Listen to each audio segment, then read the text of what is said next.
Welcome, everyone, to another Wise Women Roundtable. It is a wild time that we're in. We're recording this during the probably almost the exact center point of the eclipse cauldron that started on uh, September 17th with a partial lunar eclipse that was also a perigee full moon, meaning close to the Earth, having a bigger impact. And then that's taking us to the October 2nd annular solar eclipse, meaning that it's like a total solar eclipse, but the moon is far away from the Earth. It's at the apogee. So it's so far away from the Earth, it's not big enough to completely cover the sun. Then that's what happens in a total solar eclipse. So it leaves a ring of fire around the sun. And it's powerful because not only do we have the ring of fire suggesting that not that this will be the closing hurrah or way of closing up this eclipse cauldron. I like to call it a cauldron of transformational change, but it's with a star called Porama. And Porama is the star of prophecy. And I have spoken about that. I do have a whole video on this that I'll put in the show notes if you haven't seen it and you want to know more details. But the short summary is prophecies are possibilities. It doesn't mean they will happen or they won't happen. A lot of it depends on what we choose and what we put our attention and our energy into. And this is especially true for prophecies we don't want to come true. We need to change our ways so that we create something different. Prophecies we do want to come true, we want to put our energy and attention on those things so they do come true. And I was asking Nalini and Sarah before we started. I was like, this leading up to this eclipse portal that we're in, I felt my body just buzzing, and it's continuing to just be this like vibrating at this different level. And I feel like it's a frequency upgrade or something's going on. Like my body's trying to get adjusted to a new frequencies that's coming onto the planet at this time. And I'm sure that Nalini can especially speak into this because she's having a similar experience. So if you're having physical symptoms and they may be different than buzzing or vibrating or whatever it is that's going on, they may be different than that, but it may be that it's this we're being upgraded into a higher frequency. It's just how it feels. And so after the annular solar eclipse on October 2nd, we will have a Venus moon conjunction on October 5th. And it's the solar plexus chakra gate, the gate of power, where we are tuning into our own personal power. So how are we coming into our greater power? And we can be asking this question as we lead up to October 5th, when this is going to happen. And it's happening with a star called Zubin el-Janubi. And this is the star that is located in the constellation of the Scales. Now, a conjunction is taking place around 15 Scorpio. It also happens to be the cross quarter point that happens when the sun reaches the halfway point between the September equinox and the December solstice. Also sometimes referred to as Samhain, the midpoint between the two seasons. That usually happens around November 7. And that's when the sun reaches 15 degrees Scorpio. So this Venus moon gate is activating that energy prior to us actually getting to that seasonal point. And what that star is one of the stars of the scales. In the constellation of the scales, and the scales, it's like weighing the heart against the feather of Ma'at, the weighing the heart of the dead is the story that's told about that, but also represents the scales of justice. And I like to think of justice as what just is. And sometimes we think of justice as, well, if somebody did something wrong, they need to be punished for it. Or, but by whose standards did they do something wrong? And so, how are we tuning to what just is? If it's just, it's like if we can never do anything wrong, really. And if people, I was just listening to something earlier today that was talking about how when people commit crimes and do terrible things, it's a call for love. They're desperate inside themselves, and that they've done studies now that show that if they take criminals, murderers, and people who've done really horrible, awful things, and have them do meditation practices and or um, processes that allow them to get in touch with a deeper sense of love within themselves, it changes everything. So, what is justice then? And if we maybe approach justice from a different perspective, we'd have a different experience of what justice is in our world. So that's something that I feel like is very prominently activated at this time during this Venus moon gate and coming into our personal power uh, individually. So that's something we can focus on. And what how are we connecting also? Because I see that this star, along with its companion star Zubin al-Shamali, creates a Stargate portal to other worlds. And this eclipse has been creating that as well. It's like otherworldly is one of the ways I've been describing how I've been feeling. Like I feel like I'm in an altered state a lot of the time right now. And maybe it's like tapping into an otherworldly energy. I don't really fully completely understand it yet, but it's just staying with it and being with it and then having this Venus moon gate activating that otherworldly energy, like the Stargate to a new world could be is another way we could look at this Venus moon conjunction that's taking place on October 5th. So big, and I think things are changing probably in a way more rapidly than we can necessarily comprehend at this time with our mind. So it's maybe more with our whole being that if we are tuning in from a whole being place rather than trying to figure it out with our mind. So so just the invitation to relax, tune in, not try to have to know all the answers or have it be something specifically is a way that we can tune into this time. In addition to that, Jupiter's going retrograde on October 9th. And so it's in Gemini, and Gemini often is very much about being connected to the mind, but there's also the reminder that the mind can't know it all. It wants to, it tries to, it would love to, but it's not going to happen. So, and and because knowing goes beyond the mind ultimately. And so so we don't want to be stuck there. And also there's that trickster energy. It's like, how are we seeing our reality in ways that are tricking us into thinking things are true this way, but not that way? And how do we go beyond the experience of feeling like what we're seeing as our reality is actually true? It may not be true. It may be that there's something else that's true, something beyond all that. So questioning, I guess it's a great time to be questioning our reality. And then a couple days later, Pluto's going direct for the last time in Capricorn at 29 degrees Capricorn, at that anaretic degree, at that most comprehensive expression of Capricorn possible. And it'll be over 200 and maybe close to 240 years before goes back into Capricorn, and then does this again. So it's in Capricorn for about 16 years. It went in 2008. So 248 years from 2008 is when it goes back into Capricorn again. So it'll be a long time, not in our lifetime, that we experience this. And Pluto is about the dissolution of the old so something new can come in. It's the alchemical cauldron also of transformational change. How are we transforming the structures of our reality? What we think is true, what we have believed is true. And I just heard somebody giving a talk recently, and she was saying that all beliefs are limiting, even the good ones. So it's like, oh, so we if we want to go beyond that, how do we let go of those things? I don't know what the answers are. It's just the question to be with at this time, and to recognize that we have an unprecedented opportunity to really allow ourselves to co-create a new world.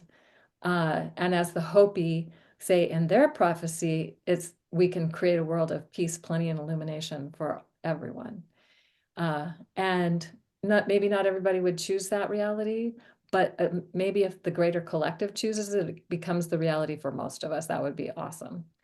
So these are some of the bigger events that are taking place right now, and the ones that can really, it's like everything seems to be pointing to the fact that it's an opportunity to create a new reality, a new way of being, and perhaps go beyond the limits of the old to something that's extraordinary that we can't quite yet fully imagine.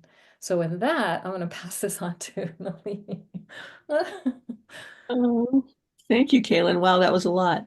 Um, and there is a lot going on right now. And we were talking earlier, and I've been feeling some of that innervation in the body, but I've been feeling this cauldron or passage or corridor or whatever. It's like one of those boats that go down the Nile that the priestesses used to travel in. And the first eclipse sort of is one end, and then we go through with the equinox in the middle, and then there's the other end, and this whole thing is moving from one world to another, or maybe from different worlds to other different worlds. It definitely feels like a many to many relationship right now. The trees all agree with me. They it's funny because our weather hasn't been that odd, although we've gotten less water, but you can just start to see nature's paintbrush on a few of the trees here, where because it's the northern hemisphere, that autumn is coming. Um, and the rest of them, as it's been quite hot during the day, are just, green and lovely, and normally things would start to turn. So it has felt to me like everything is happening from the inside out. I think it happens that way every time there's a huge change on any world. And what happened, I had just gone through, a thing, a life thing and I got to see quite viscerally, experience quite viscerally sitting across a desk from someone at a bank. And what I was saying was, I mean, the exact words even were not what she was hearing. And she's looking at these numbers in a computer, which had been hacked, and saying, "Well, this is what happened." And I'm going, "No, this is not what happened. I'm telling you." So I ended up writing it all up. But it was interesting that to me that it was so obvious we were sitting in very different realities. And it wasn't quite as uncomfortable or painful as that can be for me, in a physical space. It was just, oh wow, I'm being held this way. And that's just this whole other reality. And that's what they're going to do with it. And I could have gotten really upset. I remember when it first happened, there was some choice language on my part. But, that's not all that usual for me. But then it was like, okay, something else is going on here. And it went right down, like beyond the root to the seed form of a trigger that is the depth of a pattern that's known, that I've worked on for decades, that, that I wouldn't think had that much content to it. And I really got to see the architecture of the whole thing, which to me is lovely. I love cosmic architecture. And so this was, even though it was my own kind of horrific pattern, it was like, oh, let's look at this and see, well, and this was the trigger. This was really what did it. And it did have to do with being misunderstood and misinterpreted. And how many of us go through that all the time on this world? And so it was that, okay, well, this can be let go. It needs to be let go. Show me how. And right at the equinox, what came through was a deeper, stronger dragon energy. I mean, they're around this year, they're around with me a lot, but really strong, this really white, clear light of reality kind of dragon. And at the time, I was really appreciative. I appreciated the strength. Um, but I wasn't quite sure what that meant. My visions I see all the time, but it's like, oh, okay. I don't usually interpret because source will show me when the time comes. But this time, the dragon's energy was like, no, this is important. This is important.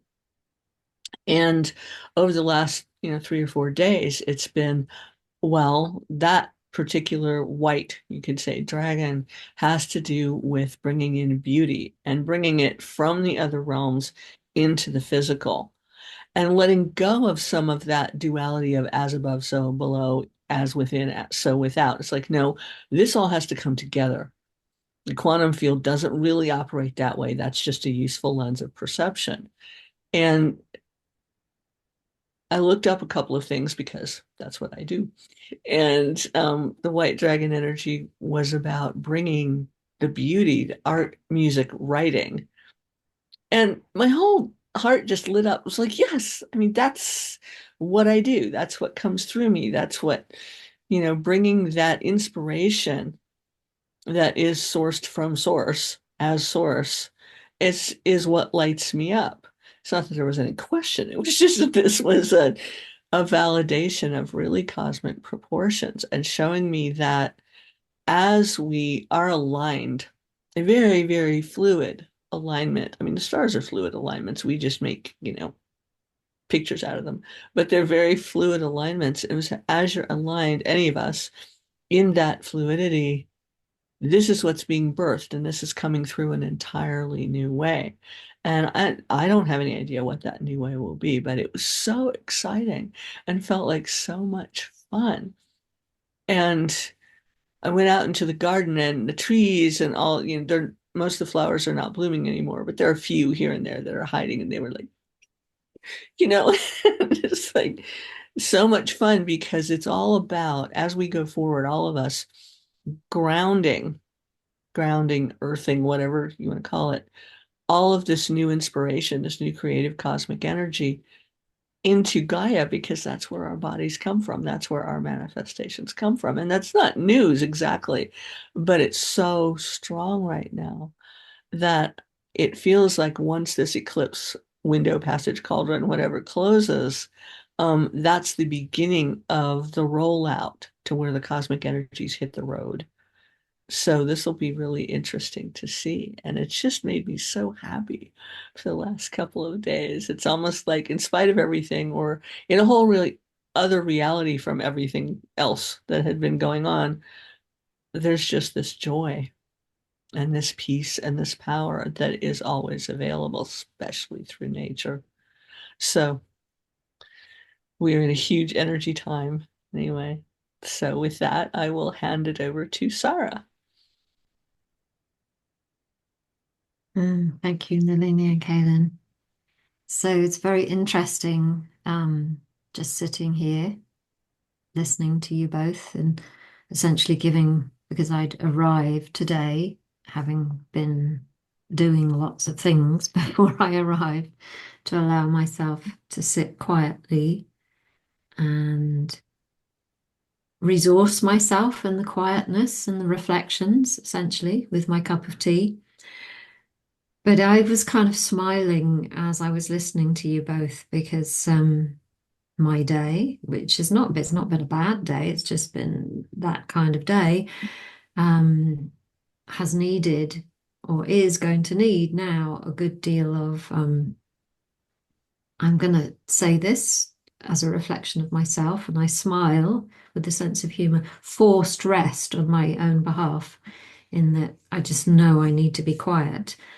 Um, so it was interesting to listen to you, Kaylin, talking about, this frequency that you've been experiencing. For me, it's been one of heat, like really hot. The other night, I woke up and I was just so hot, and I was just like, okay, so I'm just going to take everything off. And it's actually not warm here. And even doing that, I was still absolutely boiling hot. It was a real internal combustion. And I just happened to mention it in something I was doing, and I had two people come back to me who I didn't know had been listening. It was a kind of live thing on social media, who said, "Oh, I've been having the same thing." And so that helped because it wasn't a thing like a cold or a flu or anything like that. So, and what we kind of decided, although this is very conversational and still quite new to us, is that what we had in common is that we work deeply with nature and that we were transmuting something through our own bodies. So the earth in our body was transmuting something outside or in our earth. I don't really know. So, as you said, Kaylin, if anybody else is listening who has had these heat symptoms, which are not traditional type heat cyst, it's not a hot flash, not menopause. I know what that feels like. I get those too. It's different. And it's not a flu type thing either, although it feels a bit like it, but it's not. So it would be really interesting to hear because I think by talking about it, it normalizes it a little bit and makes us feel it's okay kind of thing. So the other thing that was really amusing me as I listened, just again, this amusement is on me, not on anybody else, is the only way we can do this is by being quiet. Um, I'm about to,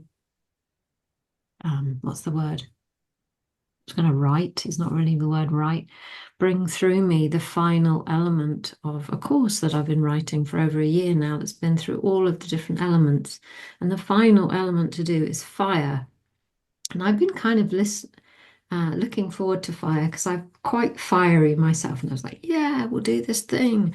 And as it's got closer, the fire energies are saying, no, this is not what we need to do. What you need to do is be quiet and allow the fire action piece, the things that you do from everything else to be birthed from the yin. And I kind of know this with my head, I think many of us do that the yang is birthed of the yin. And now I'm really being asked to look at it and to, in inverted commas, teach it. And so I'm a little bit kind of lost within it. I'm like, oh, this is really interesting. So here we go with fire. And I had all this kind of syllabus, if you like, kind of lined up, sitting next to me. I was like, okay, so I just need to write it. And now I'm being asked to just slow right down. And I think it's what you've both been saying is that we don't know now for all us, we don't know how this is going to be. We don't know how to do it. At least our heads don't. And so the only way that we're going to find out how to share what we do, how to, build a business or whatever you want to call it on the outside. Yes, it'll look a little bit like it does right now, but what comes through it, what's sitting, it's almost like the fire underneath it is going to be burning differently. So yeah, it's kind of where I'm at. And then coming home today and looking at the clock and going, oh my goodness, I'm going to be late and all these kinds of things. I also just had some phrases go through my mind. There's like, okay, so sometimes the feminine is quiet and she sources the masculine part of us. But then sometimes there's a really fierce feminine that goes, no, no, no, no, no, no.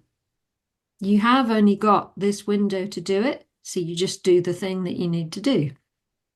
But she's fueled by the yin, she's fueled by the passion, she's fueled by the earth, kind of like embers almost.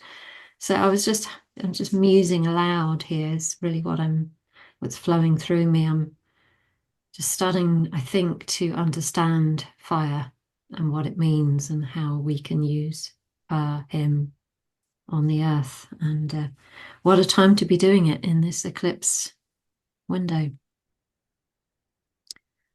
Yeah, so thank you and blessings to you all. Thank you. So you're reminding me, Sarah, that there is going to be the closest full moon of the year on October 17th, Aries full moon. That'll be fun. Very fiery energy, and it's happening around close to the same degree as the total solar eclipse that happened back in April. So bringing it all back around to that point, and it's literally, I mean, we entered an eclipse cauldron in April. like or late March, April of this year. And now we're in this eclipse cauldron that's going to be completing on October 2nd. So it feels like something got started earlier in the year and now it's being supercharged again at this time. And we're feeling it. So that's really awesome. So Yeah, thank we're you, going everyone. to need Oh, those deep roots. We're going to need those deep roots, Yeah. aren't we? So that we don't burn out. lots of rescue remedy. Got plenty of that. Yeah, plenty of rescue remedy. Yes. Some bottles on my desk. Yeah. So anything you want to say, Nalini, to follow up on that?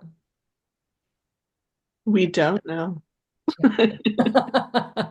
True. And to be okay with the not knowing. Mhm. Yeah. I love Fred Allen Wolf when he was the last line in the movie What the Bleep, and he said it's not about being in the know, it's about being in the mystery. And that's literally the opportunity we have right now. So, Mm. yay. All right, thank you everyone. Look forward to when we will connect with you again. Bye bye. Bye.